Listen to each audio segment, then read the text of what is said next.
کیمیائے سعادت پارٹ 134 تلاوت کے باطنی آداب۔ تلاوت کے باطنی آداب بھی 6 ہیں۔ اول یہ کہ کلام کی عظمت کو پہچانیں، حق سبحانہ تعالیٰ کا کلام جانے اور یقین کریں کہ یہ کلام قدیم ہے، حق تعالیٰ کی صفت ہے، اس کی ذات سے قائم ہے اور زبان پر جو جاری ہوتا ہے یہ حروف ہیں، اور جیسے زبان سے آگ کہنا آسان ہے، ہر ایک کہہ سکتا ہے، لیکن اصل آگ کی طاقت نہیں۔ اسی طرح ان حرفوں کے معنی کی اصل حقیقت اگر ظاہر ہو تو ساتوں زمین اور ساتوں آسمانوں کو اس کی تجلی کی تاب و طاقت نہ ہو۔ یہی سبب تھا کہ حق تعالیٰ نے فرمایا لو انزلنا ھذا القرآن علی جبل لرأیتہ خاشعا متصدعا من خشیۃ اللہ، سورۃ حشر پارہ 28 اور آیت 21۔ ترجمہ: اگر اتارتے ہم اس قرآن کو پہاڑ پر تو بے شک دیکھتے تم اے محمد صلی اللہ علیہ وآلہ وسلم کہ پہاڑ کو ڈرنے اور ٹکڑے ٹکڑے ہونے والا اللہ کے خوف سے۔ لیکن قرآن کی عظمت اور جمال کو حروف کے لباس میں پوشیدہ کیا تاکہ زبانوں اور دلوں کو اس کی طاقت ہو۔ لباس حروف کے سوا آدمیوں کی طرف اس عظمت اور جمال کے پہنچانے کی اور کوئی صورت نہ تھی۔ یہ امر اس بات کی دلیل ہے کہ حروف کے سوا اور بھی کوئی برا کام ہے، جیسا کہ جانوروں کو ہانکنا اور ادب دینا، ان سے کام کو کہنا آدمی کے کلام اور الفاظ سے ممکن نہیں، کیونکہ انہیں آدمیوں کی باتیں سمجھنے کی طاقت نہیں۔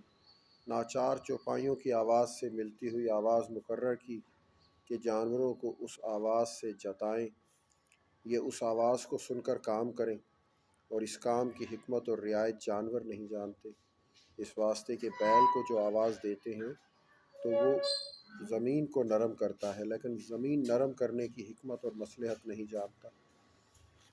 اس سے یہ مقصود ہے کہ مٹی میں ہوا جائے اور پانی دونوں میں ملے تاکہ تینوں جب جمع ہوں تو وہ مجموعہ بیج کی غذا ہو کر اسے پرورش کرے۔ اکثر آدمیوں کا حصہ قرآن شریف سے بھی آواز اور ظاہری معنوں کے سوا کچھ اور نہیں، یہاں تک کہ بعض آدمی خود قرآن مجید کی فقط حروف اور آواز ہی سمجھتے ہیں۔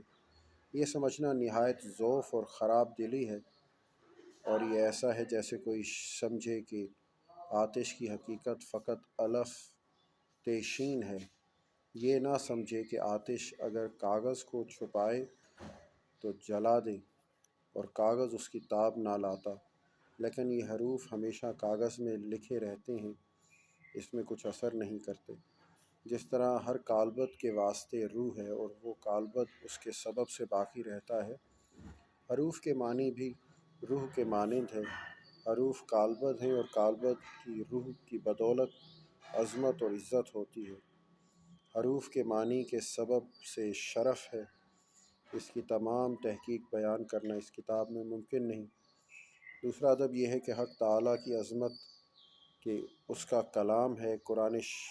قرآن مجید شروع کرنے سے پہلے دل میں حاضر کرے اور سمجھے کہ کس کا کلام پڑھتا ہے اور کتنے بڑے کام کو بیٹھتا ہے، کہ حق تعالیٰ نے خود ارشاد فرمایا بسم اللہ الرحمن الرحیم لا یمسہ الا المطہرون، سورہ واقعہ پارہ 27 آیت 79۔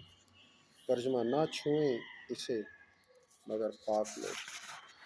اور جس طرح ظاہر مصحف کو نہیں چھوتا مگر پاک ہاتھ، اسی طرح حقیقت کلام کو نہیں پاتا مگر وہ دل جو اخلاق بد کی نجاست سے طاہر اور پاکیزہ ہو، اور تعظیم و توقیر کے نور سے منور اور آراستہ ہو۔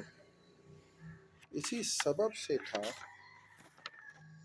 کہ حضرت عکرمہ رضی اللہ تعالیٰ عنہ جب مصحف کھولتے تو ان پر غشی طاری ہوتی اور فرماتے ہوا کلام و ربی، وہ میرے رب کا کلام ہے۔ اور کوئی شخص قرآن کی عظمت نہ جانے گا تا وقتی کہ حق سبحانہ و تعالیٰ کی عظمت نہ پہچانے گا، اور حق تعالیٰ کی عظمت دل میں نہیں حاضر ہوتی تا وقتی کہ آدمی اس کے صفات اور افعال نہ سوچے۔